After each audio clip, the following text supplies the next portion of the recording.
ભગવાન વિશ્વકર્મા આ નામ સાંભળતા જ આપણા મનમાં શું ચિત્ર ઊભું થાય છે? કદાચ એક દેવતા જેમના હાથમાં જાતજાતના ઓજારો છે અને એ કંઈક બનાવી રહ્યા છે. પણ શું આ જ એમની સંપૂર્ણ ઓળખ છે?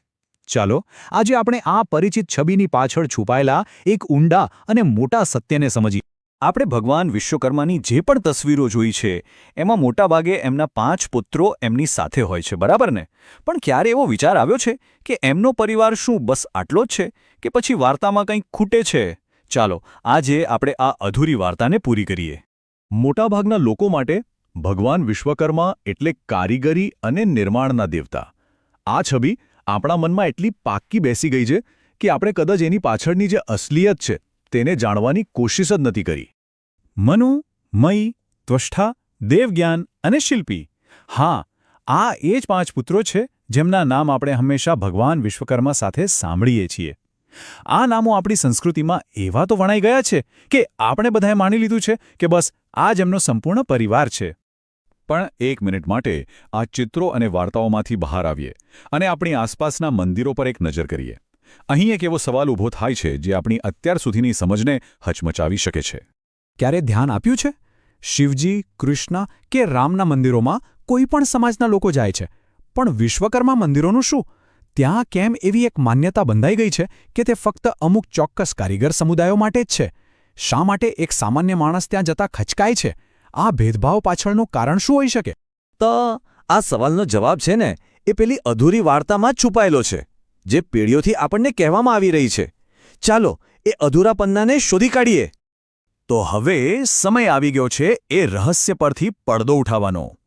જે છબી આપણે અત્યાર સુધી જોતા આવ્યા છીએ એમાં પરિવારના કેટલાક બહુ જ મહત્વના સભ્યો તો ગાયબ જ છે. ખબર છે, ભગવાન વિશ્વકર્માને માત્ર 5 પુત્રો જ નહોતા, એમની 2 પુત્રીઓ પણ હતી. હા, આ એક એવી હકીકત છે જેનાથી મોટાભાગના લોકો સાવ અજાણ છે. એમના નામ છે ભગવતી શ્રી રાંદલ અને શ્રી બહિષ્મતી. અને સૌથી રસપ્રદ વાત તો એ છે કે ગુજરાતમાં અનેક સમુદાયો શ્રી રાંદલ માતાની પૂજા કરે છે, પણ કદાચ બહુ ઓછા લોકોને ખબર હશે કે તેઓ ખુદ ભગવાન વિશ્વકર્માના જ પુત્રી છે. કેવું અદ્ભુત જોડાણ છે નહીં? પણ વાત હજી અહીં પૂરી નથી થતી. 5 પુત્રો અને 2 પુત્રીઓ સિવાય એમનો એક માનસ પુત્ર પણ હતો. એટલે કે એવો પુત્ર જેનો જન્મ શરીરથી નહીં પણ સીધો ભગવાનના મનમાંથી, એમના સંકલ્પ માત્રથી થયો હતો. અને એ માણસ પુત્રનું નામ છે વાસ્તુદેવ, જેમના નામ પરથી જ વાસ્તુશાસ્ત્ર આવ્યું છે. હવે જુઓ કેવી રીતે બધી ખૂટતી કડીઓ એક પછી એક જોડાઈ રહી છે. તો હવે આપણી સામે છે ભગવાન વિશ્વકર્માનો સંપૂર્ણ પરિવાર.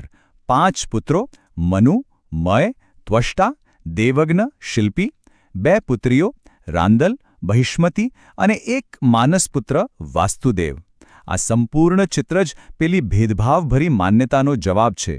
પણ આ માત્ર પરિવારના સભ્યોની યાદી નથી.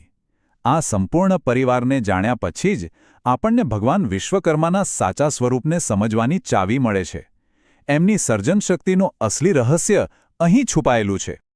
આપણે હંમેશા એમને ઓજારો સાથે એક કારીગર તરીકે જોયા છે, પણ સત્ય તો એ છે કે એમની અસલી શક્તિ ઓજારોમાં નહીં પણ એમના વિચારમાં હતી.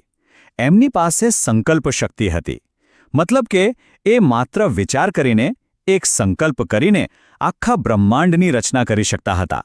એમને કોઈ ભૌતિક સાધનોની જરૂર જ નહોતી. જેવી આ વાત સમજાય, ભગવાન વિશ્વકર્માની આખી છબી જ બદલાઈ જાય છે. એ માત્ર અમુક કારીગરોના દેવતા નથી રહેતા, પણ તેઓ તો આખા બ્રહ્માંડના સાર્વત્રિક સર્જક બની જાય છે. આ એક બહુ મોટું દૃષ્ટિકોણનું પરિવર્તન છે. તો હવે જ્યારે આપણે આ સત્ય જાણીએ છીએ ત્યારે આપણી જવાબદારી શું છે? આ જ્ઞાનને ફક્ત જાણીને બેસી રહેવું પૂરતું નથી. હવે આ વાતને ફેલાવવાની જરૂર છે. જેમ કે સ્ત્રોતના લેખક કહે છે, આપણે હવે એવા ચિત્રો અને એવી વાર્તાઓ દુનિયાને આપવી જોઈએ જેથી આવનારા સમયમાં આખી દુનિયા ભગવાન વિશ્વકર્માના સંપૂર્ણ પરિવારથી પરિચિત થાય. તો આગળનો રસ્તો એકદમ સાફ છે. આપણે એમની છબીને સંપૂર્ણ પરિવાર સાથે રજૂ કરવી પડશે. એમની શક્તિને ઓજારોને બદલે વિચાર સાથે જોડવી પડશે. અને એમને કોઈ એક સમાજના નહીં પણ સમગ્ર વિશ્વના કલ્યાણકારી તરીકે રજૂ કરવા પડશે. કારણ કે જ્યારે છબી બદલાશે ત્યારે જ લોકોની વિચારસરણી બદલાશે. અને આ આખી ચર્ચા આપણને એક બહુ મોટા સવાલ પર લાવીને મૂકી દે છે. જરા વિચારો, આપણી કેટલીય માન્યતાઓ આવી જ કોઈ અધૂરી છબી કે અધૂરી વાર્તા પર આધારિત હશે? ખરેખર વિચારવા જેવો પ્રશ્ન છે, ખરું ને?